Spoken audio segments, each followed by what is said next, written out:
Hello and welcome to the AVForums podcast for the 11th of December 2013.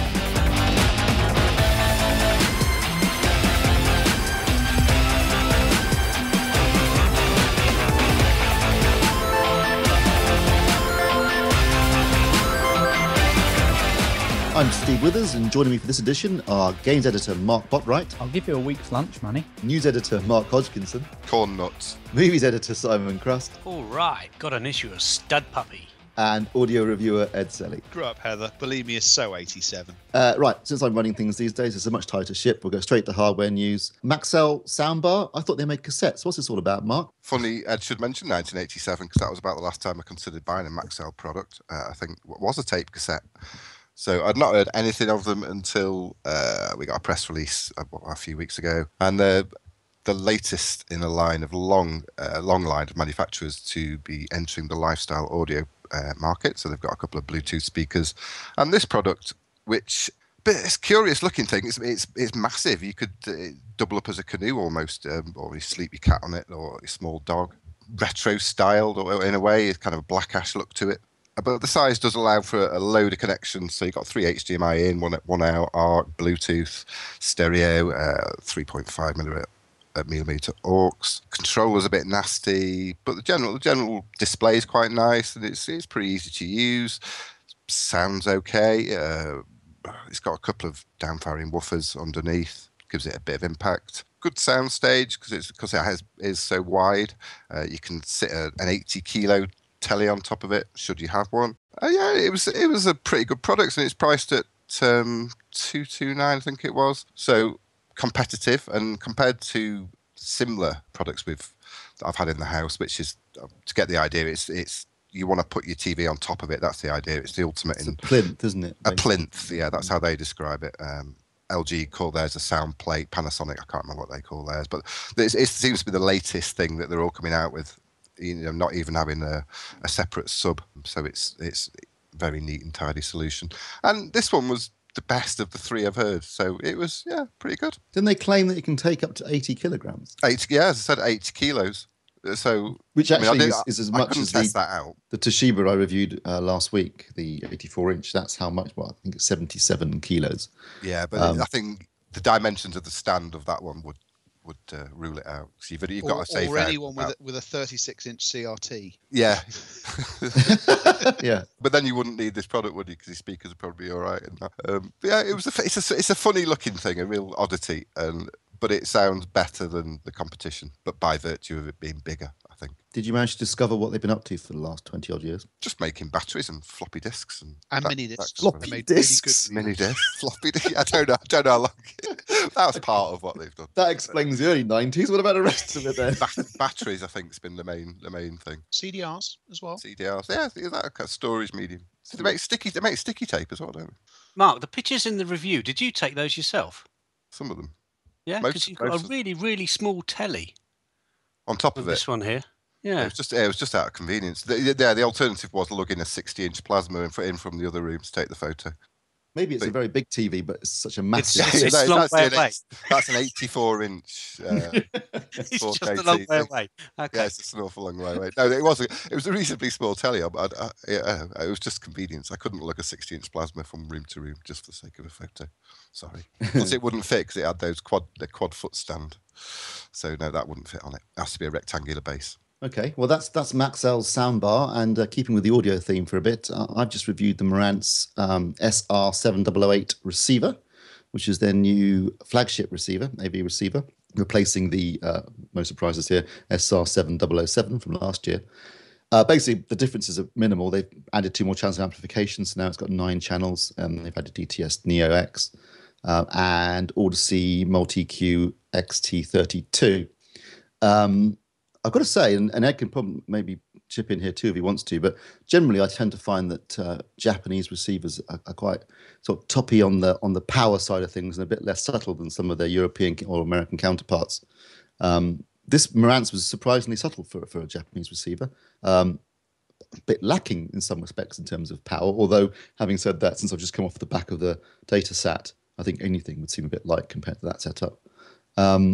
But yeah, I was quite surprised. It was quite musical for an AV receiver, and I was genuinely quite impressed with the performance. Well, they're voiced by the Germans these days. Almost all Marantz audio Are they? products. They are. That might explain yes. it then. That may explain. And yeah, I think possibly it's a bit tiring with the same brush to say they're all bright. I always found that Yamaha stuff was a bit fuller, a bit warmer, but Pioneer and Onkyo did tend towards the bright. Denon, it depended on the model year. I will say that the one thing they haven't thrown the baby out with the bathwater, that's still in the same way that you can describe any AV receiver as good looking. That's still a nice piece of industrial design. This latest Marantz exterior styling, I really like that.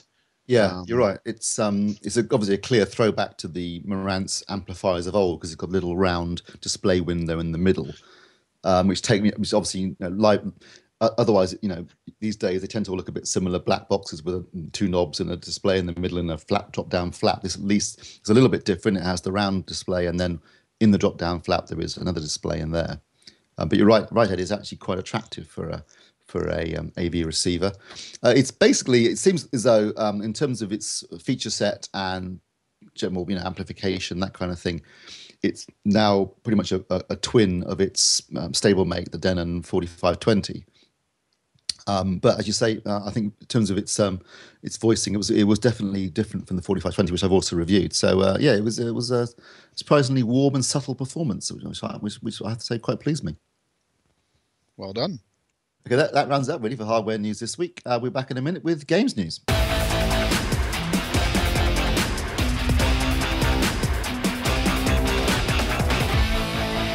Okay, this is a chance for actually for Ed to rant, I think, because I'm going to bring up a thorny subject here.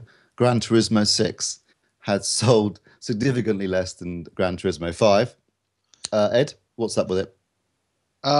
It has lost sight of what the Gran Turismo games are about, and I think this puts me at odds with almost all the actual video game reviewers doing the review, and they're going, oh, they've corrected some of the errors that meant that you couldn't take a monstrously overpowered car to win the race of your choice. To which my response is, that's entirely the point. Gran Turismo basically it was one of those games where there was it had no artificial sense of fairness. If you wanted to take the automotive equivalent of a gun to a knife fight, you could. If you wanted to do close racing, you could also do that. It didn't decide for you. Furthermore, it used to do sensible sort of racing things like you see most of the time, like grid starts and other stuff like that. This latest version it's beautiful. It's very, very big. It like GTA 5, it represents pretty much the maximum that you're ever going to see out of the PS3, and it is completely soulless. When I think back to the joy, I mean, just the eye-popping excitement of the original one 15 years ago, as I say, I bought it on review on the release day. I've put a couple of hours in, and I just don't feel the urge to go back to it. And that pretty much sort of is the first time that's ever happened with a Gran Turismo game. I'm sure that if you're 12, you'll think it's fantastic, and it's trying to do all sorts of things that make it more, I suppose, more friendly to a newer generation of racers, but leaves me cold. And the appearance of downloadable content in at just the same point where they half the number of price cars and reduce the amount of money you win for racing just seems deeply and unpleasantly cynical, if I'm honest. I don't think the reason that it's failed to sell, it's sold a fifth of Gran Turismo 5s in the launch week. I don't think that's solely down to the fact that it's perhaps word of mouth or people feel there are faults with it. If you look at the charts, the amount of titles out there that are, multi-format on 5 different platforms, this was always going to run the risk of getting bumped down. And you've just had new consoles released. So you've got Call of Duty, you've got Battlefield 4, you've got latest in the Assassin's Creed series, you've got Grand Theft Auto 5 still riding high there. I mean, obviously, Polyphony won't have liked the fact that it's behind Just Dance 2014 and Lego Marvel Superheroes. But still, it's kind of... There's always a problem when you're so close to the launch of new hardware that something coming out on previous generation might just not grab everyone's attention. And there is that slight problem, which is that Gran Turismo, they're slow to release these kind of iterations, and to a certain extent, the market that was there, they've all moved on to other things. They've found other stopgaps and found themselves kind of nestled into other franchises.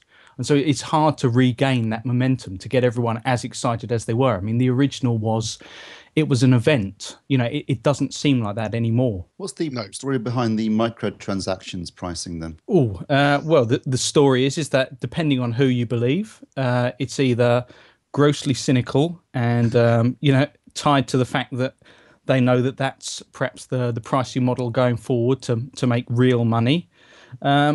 Or it's a way for people who don't have the amount of time to invest to be able to get some of the better cars and upgrades and the like. Let me get straight then. How much does the game cost to buy, Ed? Well, I bought it in Tesco, so I paid 38 quid. And then in the game, £4 of your real money buys you £500,000 of fictional game credit, rising to another £40 buying you 7 million of the fictional game currency. To put that into perspective, some of the cars in the game are 20 million.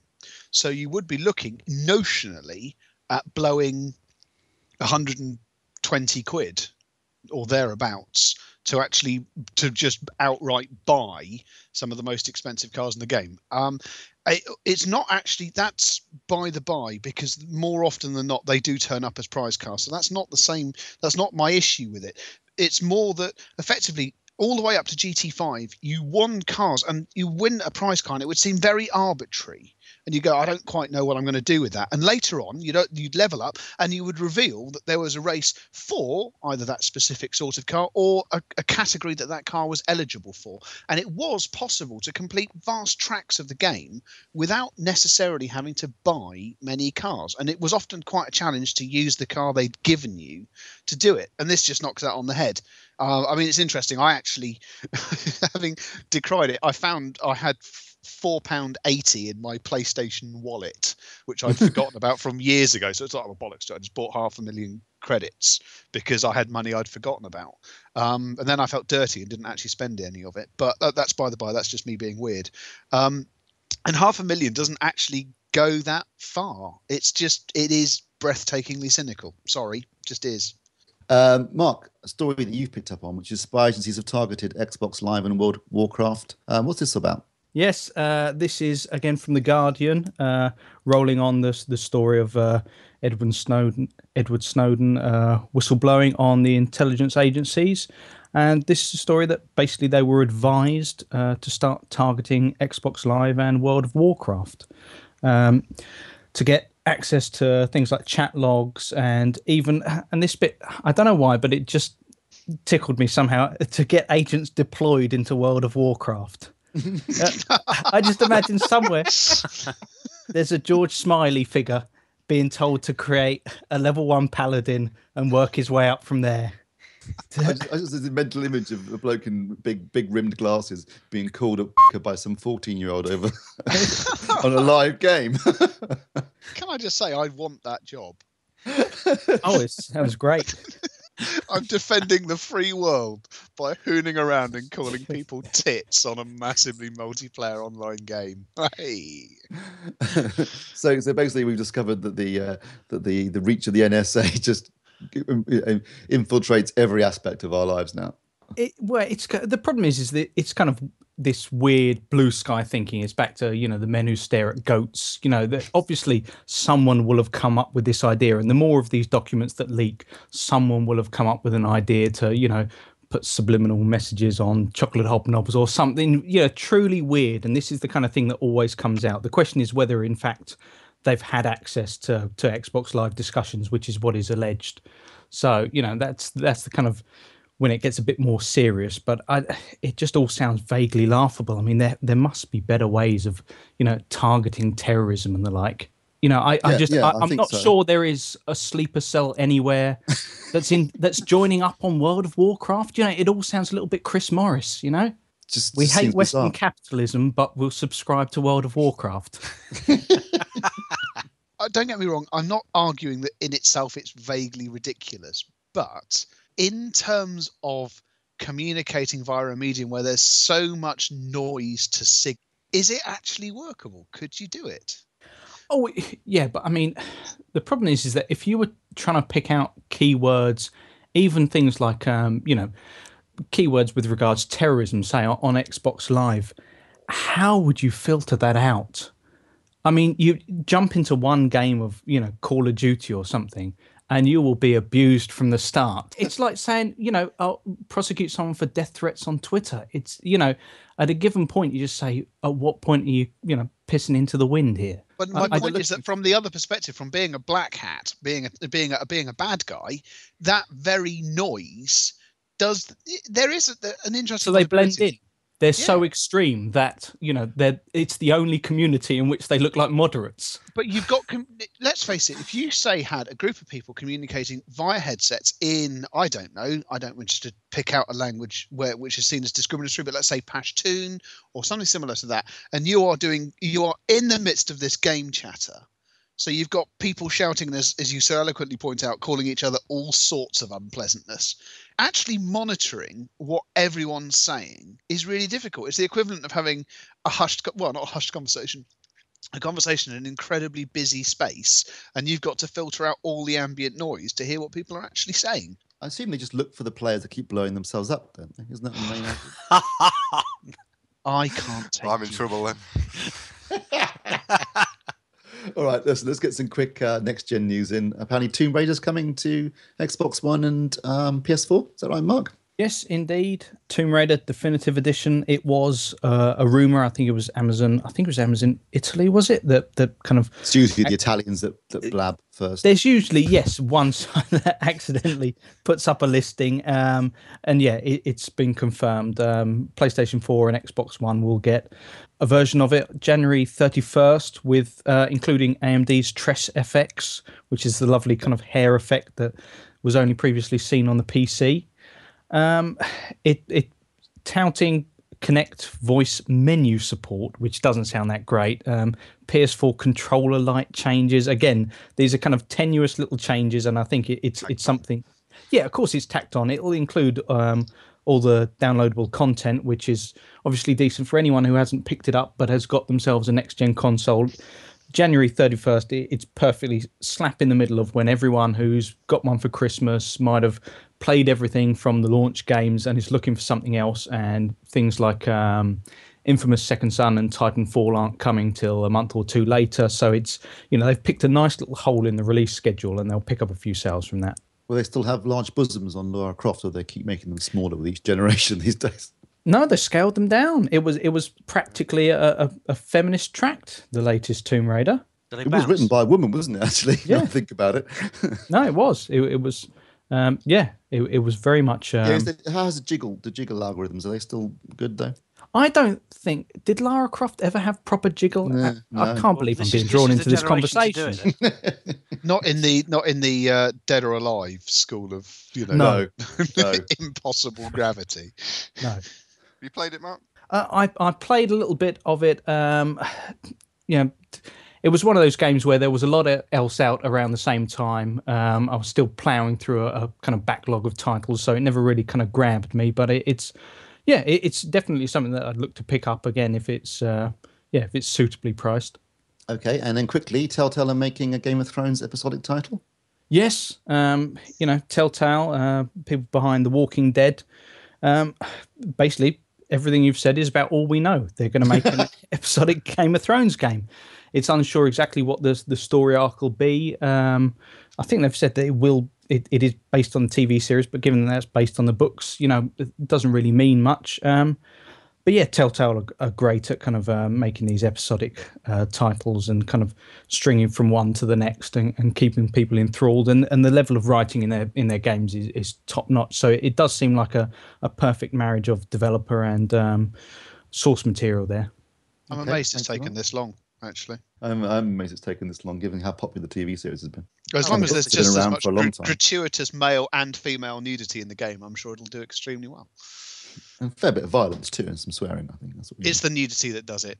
Have you seen the South Park episode? No, but I've seen the.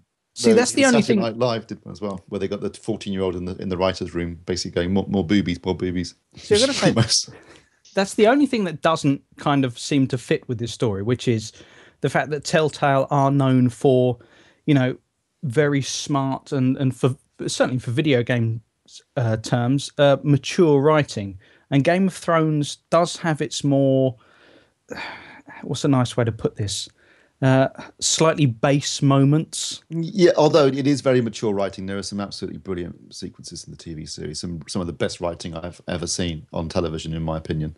Interspersed with, Knockers copious and bosom knocks, shots, which I wonder how that will translate. Right. Now, don't forget, of course, that on the 14th, it'll be the Games podcast, I assume, Mark, yes? Should be, hopefully. Unfortunately, Steve's thrown his back out, so we're kind of, running. You can record it lying down. I don't know how I managed to edit it lying down. Phil and I once recorded a podcast, both of us lying on separate, I'd like to point out, beds in a hotel room in Vegas. I think so there's that story there. Yeah. And on that, we'll round up games news. We'll be back in a moment with movie news.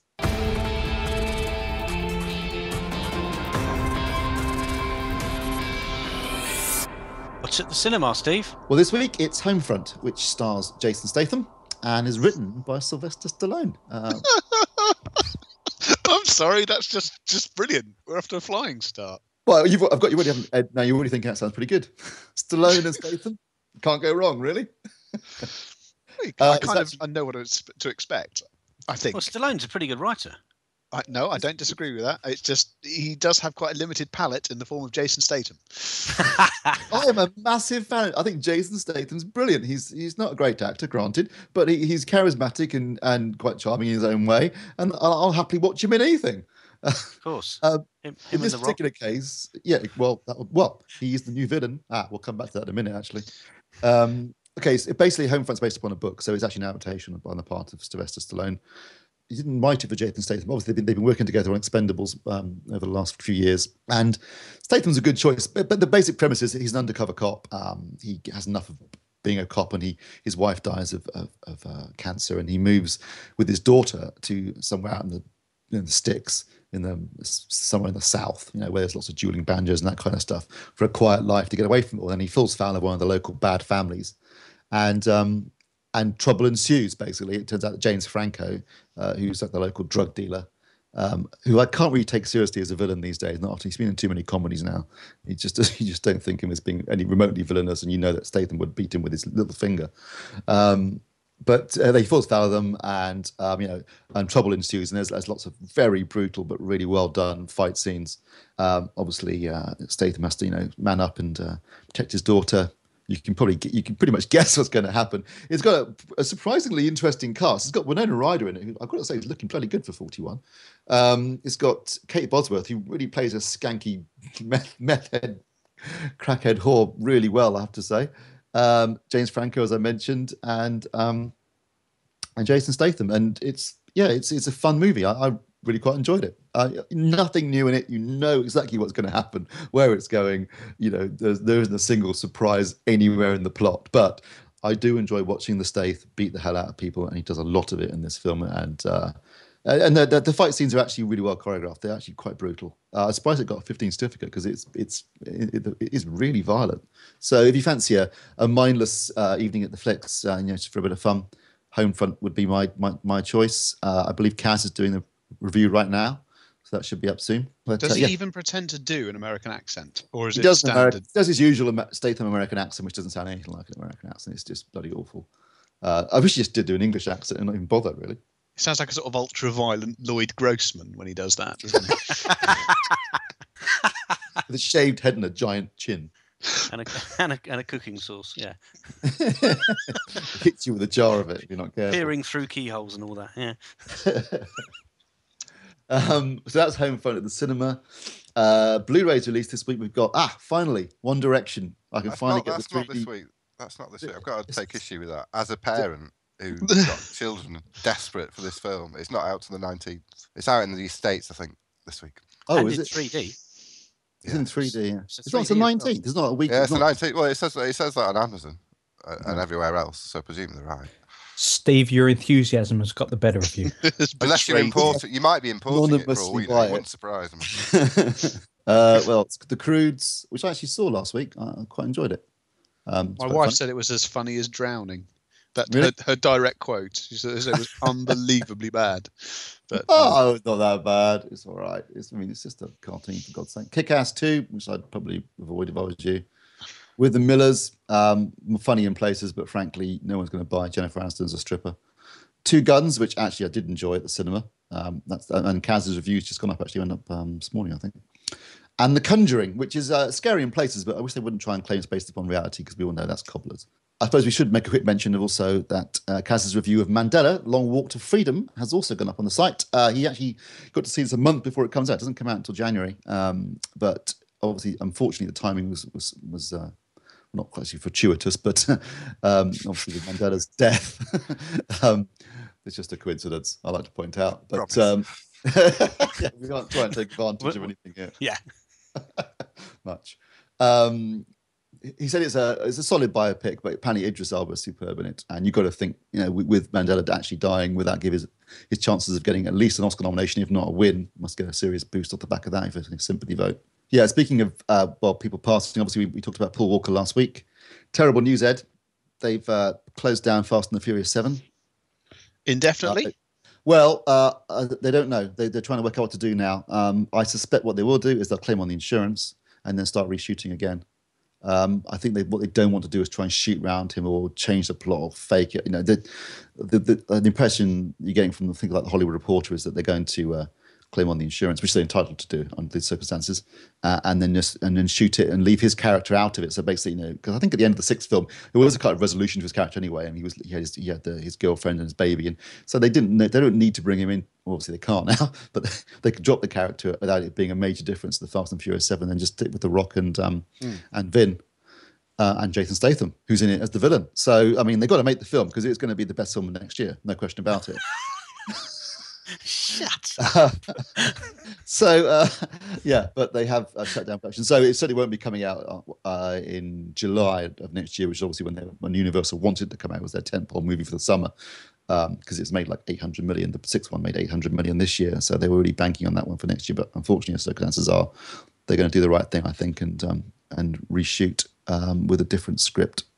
If they reshoot, if they claim on the insurance and reshoot, does that mean that they can't use any of the footage that they've got thus far? Yeah, no, they can use the footage, but if they're going to rewrite it so they have to drop Paul Walker's character. I'm just thinking of the big kind of, car totaling scenes and those kind of things. Stunt things, they could probably use that because obviously it wouldn't be Walker anyway. But just dropping his character, Brian O'Connor, I think is what they need to do in some way, rather than trying to shoot around it or change the plot. I think they just have to come up with a new story.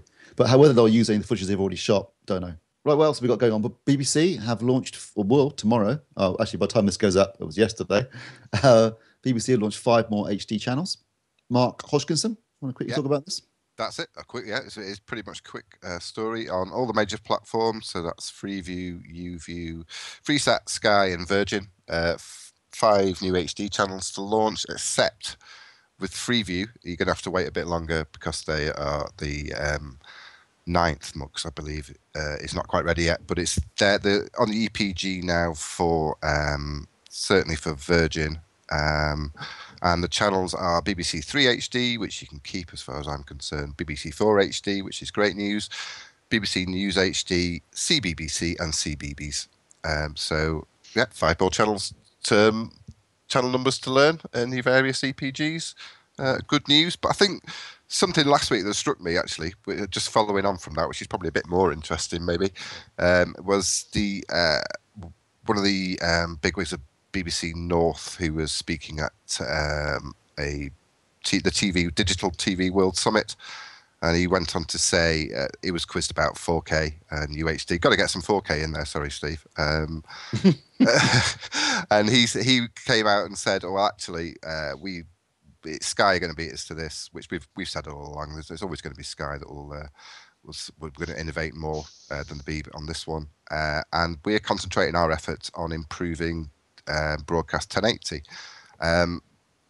looking at wider color gamuts, higher frame rates, better compression, more accurate bit depth, that kind of stuff, which is all the stuff we're hoping comes with the 4K standards. Only the BBC are sort of ploughing their own furrow down the 1080 route because they're of the belief that it'd be an awful long time before we'll see the benefits of 4K in the home as a broadcast medium. But it's just begs the question, well, they're going down this route, but the manufacturers certainly aren't. So I'm not sure what they're doing, really. But yeah. Well, it's an admirable ambition to improve 1080p, but let's be honest here. What are they going to do? Widen the color space? Well, the TVs that are currently available, that have been bought to date, don't have that kind of color space. They can't do anywhere near Rec 2020 or even DCI. No, so it's kind of just vaporware talk, isn't it? Yeah, it just had, the bulk of our R&D money on the future of TV is going into 1080 effectively, and they're just leaving 4K alone for now. So it seems strange that all this money could just be wasted, could be licensed fee payers' money just down the pan, because if the manufacturers don't support it, then what's the point? On the plus side, I just need to bring us back to reality. Firstly, being serious for just a picosecond, which I don't like doing, they, as a state-funded broadcaster, have to put their effort in where the majority of hardware still resides. Agreed. So they have to be careful on this. And let's face it, how fantastically orange are the people in Snog, Marry, Avoid going to look once they throw this technology at BBC 3 HD? I, for one, can't wait. I just don't see the point in going down this route when the manufacturers patently are going down the 4K route, and so they're not going to have the hardware support for their efforts. But that's the BBC sometimes. I doubt we'll see much out of it, to be honest. Will we, No, Mark? I doubt it. No. And finally, before we move on, Netflix, everyone's favourite channel. They've got some quite cool stuff coming. They've got now. I know that you've seen this, Mark Hodgkinson, because we were talking about it with you last week. But they're doing some. There's a film called Turbo, which is an animated movie available in 3D. Snail. A snail, yes, which actually I really enjoyed. Yeah, it's good. I knew nothing about it when I watched it, but actually found it to be quite charming and fun. Samuel L. Jackson's really funny in it. I'm going to pretend I didn't hear what I quite clearly just heard. Uncanny. That's not bad. That was not bad. Hey, what happened there? They've done some Christmas specials. They're doing is it a mini series or some little? Yeah, it's six shorts. A clutch of it's just as far as I know, there's like 25-minute programs, 5 or 6 episodes launching on Christmas Eve, exclusive to Netflix subscribers. So, it's a deal they penned with DreamWorks, isn't it? Yes, that's right. So yeah, well, and they're going to release more of these around the school holidays, based around the school holiday schedule. So we'll expect a few more, perhaps next half term or perhaps Easter. Oh, but being America, I guess it's going to be Easter before we see any more. Yeah, and it promises to be, something entertaining for children of all ages. And for the adults, even better news, in February, the second season of House of Cards. House of Cards. Yeah, superb news. I think we're all fans here. Yeah, February the 14th. So any singletons out there needn't feel lonely that night. You can cuddle up with Frank. Binge yourself. Binge yourself silly until the early hours on the entire series of season 2 of House of Cards, which will be available Feb 14th. Oh, what, they're dropping the whole series in one? Oh, yeah. Yeah. True Netflix version. Yeah. Filth.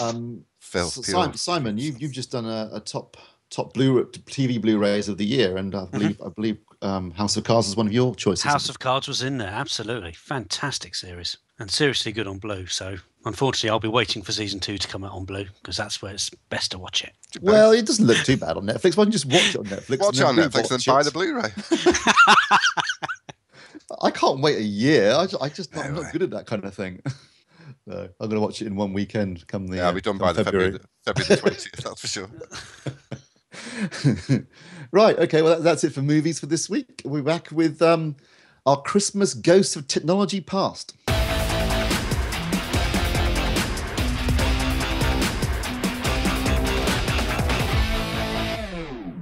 Okay, well, last week we discussed, I guess, the ghosts of Christmas technology present. And if I thought this through better, we'd have done the past and then the present and then the future.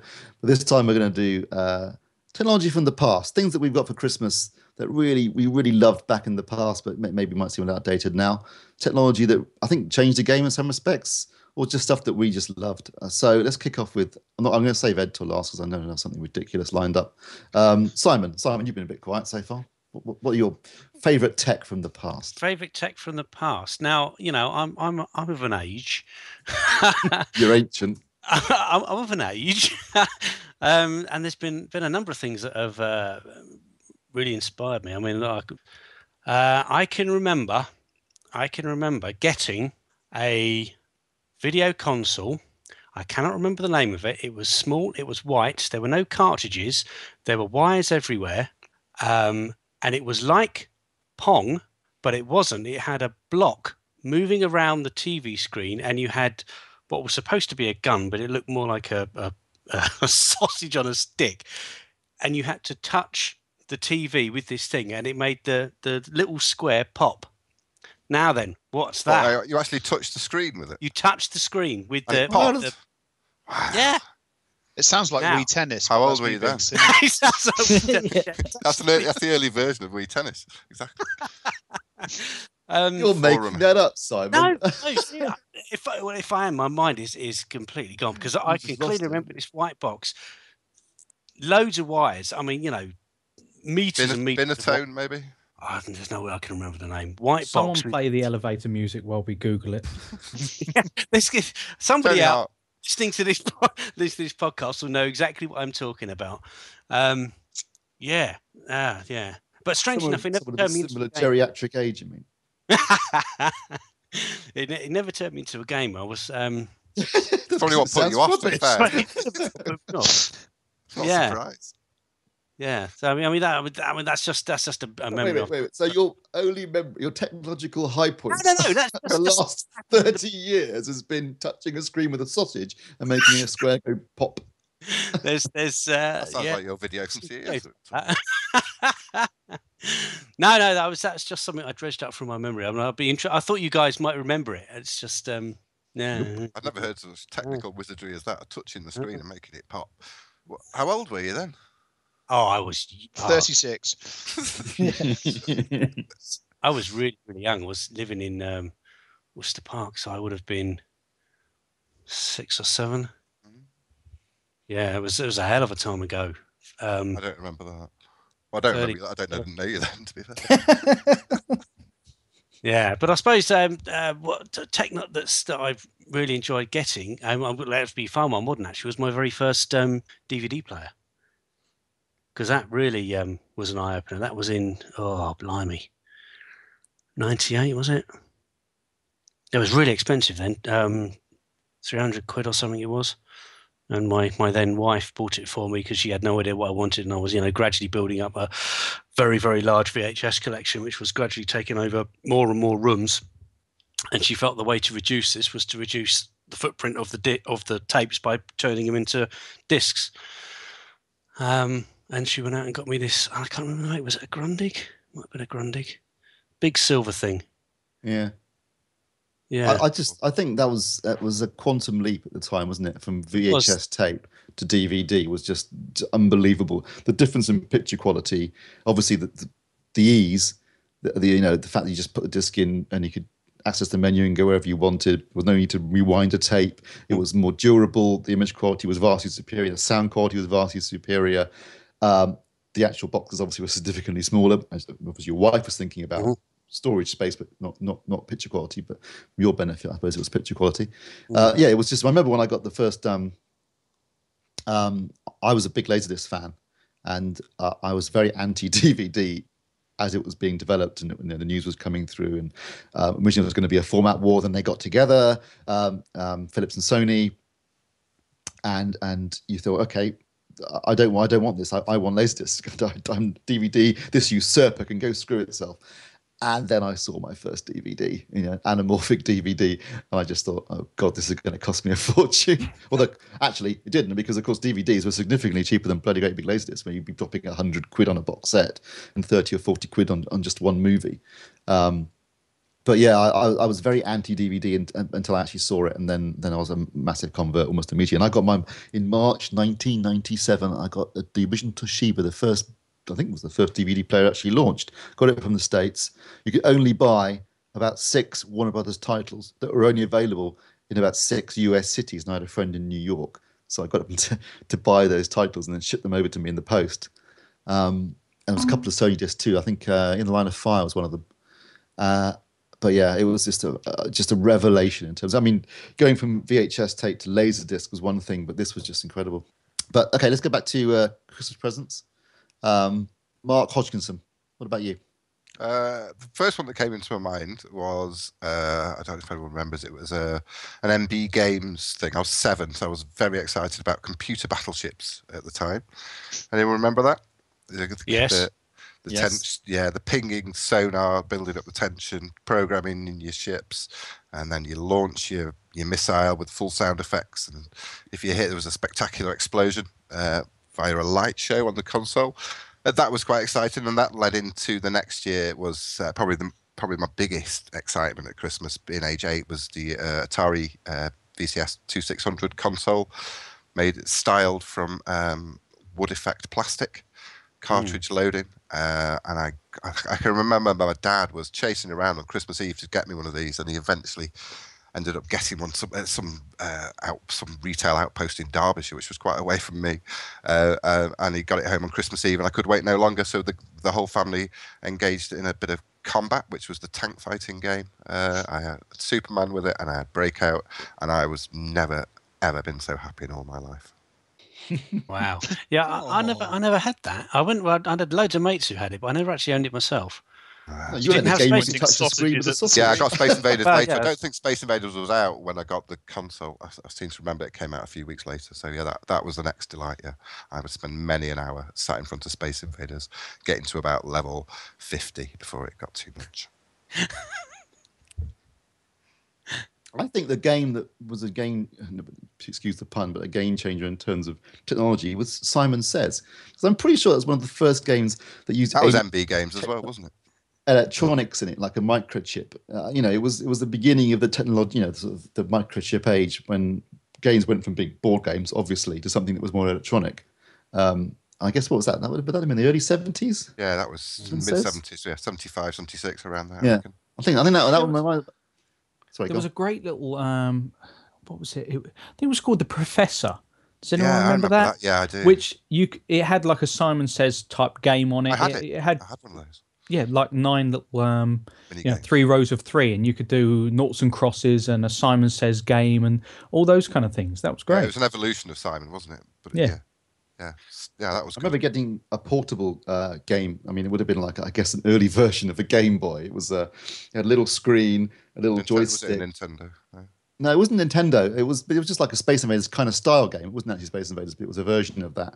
And it was battery powered, and you could take it. And I got it for Christmas, and then we went on holiday, and I just spent the whole holiday just playing this thing over and over again, and replacing the batteries when they went dead, and playing it constantly. But that at the time was like brilliant. I would love to see it now. Oh, was it in the style of like? Was it almost shaped like a pinball table, and it went up? It had like a little screen. The screen was like, imagine an old style PC. Yeah, it was a miniature version of an old style PC. Yeah, I think I know exactly what you're talking about. Yeah, I do. Yeah. There were loads of those around at the time. Yeah. I remember having a bright yellow one with the flat LED screen, and if you held it at the right angle, you could see which lights would light up.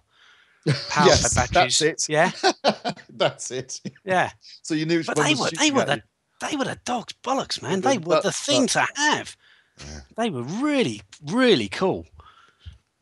Yeah, one of the best presents I think I ever had at the time. Well, now we're talking about games, consoles, and that kind of stuff. But Mr. Botwright, what's yours? Unsurprisingly, it's gaming related. The SNES Starwing bundle was kind of my introduction to proper console gaming. It was something I'd gone in for as a kind of dual present with my sister, but she welched on the deal too late, and I refused to change my Christmas present choice, and so score 1 for emotional blackmail. It was one of those Christmases where my parents tried to pretend like all I'd got was the pair of shin pads, and I played along, but secretly I'd seen it in the back of the cupboard a week earlier. You were relaxed at this point. Yeah, exactly. Everyone else used to do that. I used to always know what I was getting, and I had to fake surprise on Christmas morning. My sister once unwrapped all her presents and then tried to wrap them up again very, very badly. I used to find them and play with them long before we ever got. No, I was very patient. I never looked at anything. Sorry, go on. No, it's it was that kind of first introduction to proper console gaming. Before that, I'd just been on the Commodore 64, and so to switch from loading everything from tape and I suppose back to Maxell, pirated tapes at that, to suddenly go towards cartridges and things loading straight away. And of course, with Starwing, the Super FX chip, you know, I was in 3D gaming there. I was properly next gen at that time. Yeah, that was absolutely fantastic. Yeah, I remember that. Missed out on all that. I've got no idea what you're talking about. That's because you were just too busy poking screens. No one knew what you were doing. That was when I was. This is rubbish. That was years ago. No, I just missed the first game console I had was a PlayStation. That was the first one I got. I wish mine was, because mine, as I say, I've had sort of heaven and hell for certainly games related Christmas presents. Because one year I got actually my brother and I, we both were given Game Boys. It was remarkably generous on the part of my parents, and they both came with Tetris, and then we got an additional game each.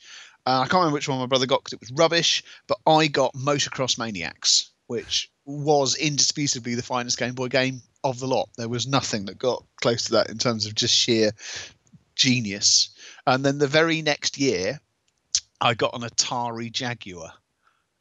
Oh my god! Oh, now that's good. Now That was a console that I never got.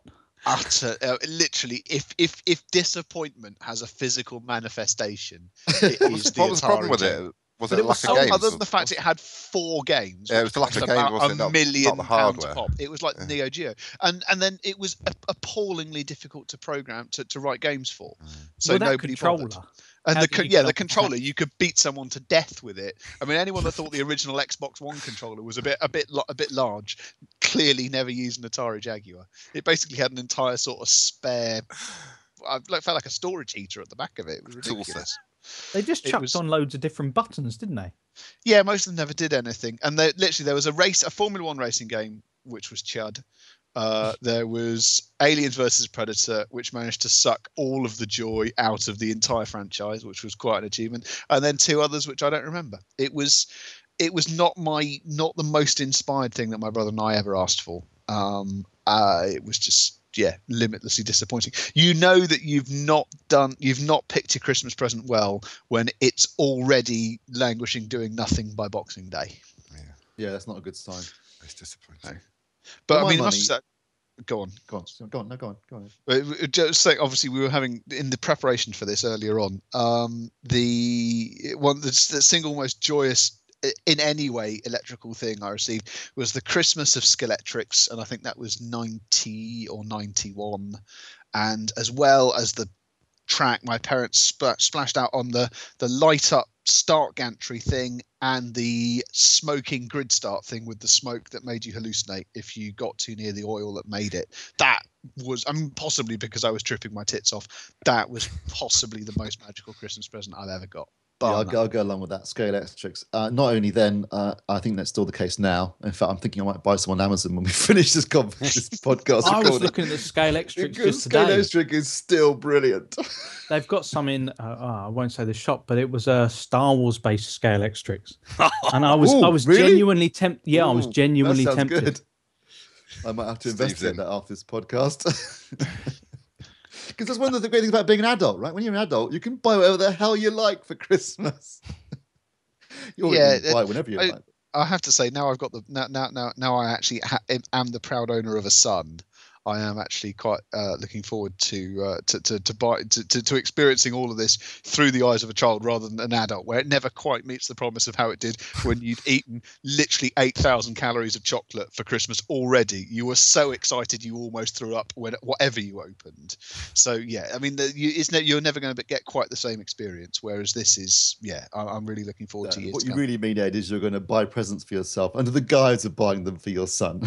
I think that's any father's prerogative. Absolutely. Don't. I've got 2 girls for my shopping list this week. Oh yeah, you're buggered, aren't you? I can't say it too loud because they'll hear me. I've got to buy a Niall and what's his name? What? Harry posters from One Direction. I've got to find them online, individual. That's what I get to buy. You fancy boys. Well, you could go and buy some Miley Cyrus for them or something like that. And just I pretend. thought you were going to tell him where you could buy them there, Steve. Everything I buy comes from Amazon, basically. So try there, Mark. At least, yeah, that's it. At least you get the anonymity of online shopping. Exactly. I'm going to go up to the counter and ask for One Direction. What a One Direction poster.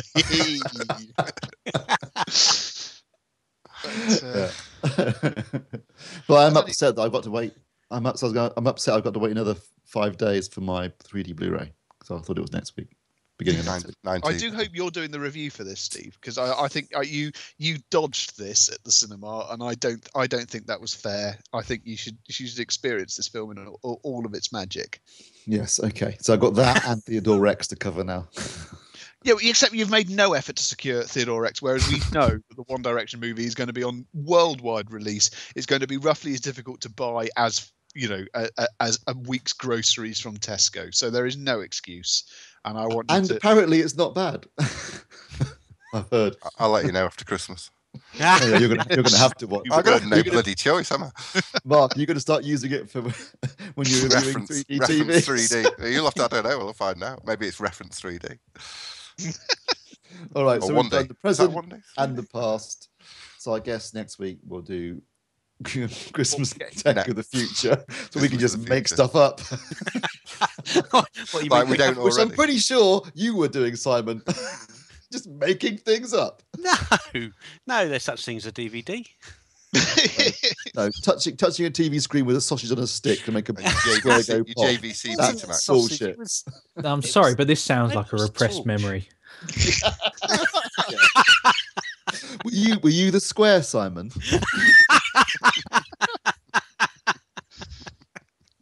All right, I think on that slightly suspect note, we'll probably call it a night. And that's it for the AVForums podcast for this week. Thanks to Mark Botwright, I got paid in puke. Mark Hodgkinson, You blow it tonight, girl, and it's keggers with kids all next year. Simon Crust, Did you have a brain tumour for breakfast? and Ed Selley. Our love is God. Let's go get a slushy. Don't forget, you can follow us on Twitter and Facebook. Bookmark avforums.com for the latest reviews, news, and videos. Plus, why not leave us a rating on iTunes if you enjoyed the show? I'm Steve Withers. Thanks for listening, and we'll see you next Wednesday. I love the insinuation there. If you liked it, give us a review. If you didn't, just keep it to Yeah. yourself. Just cock off and leave us alone. Yeah. You ain't-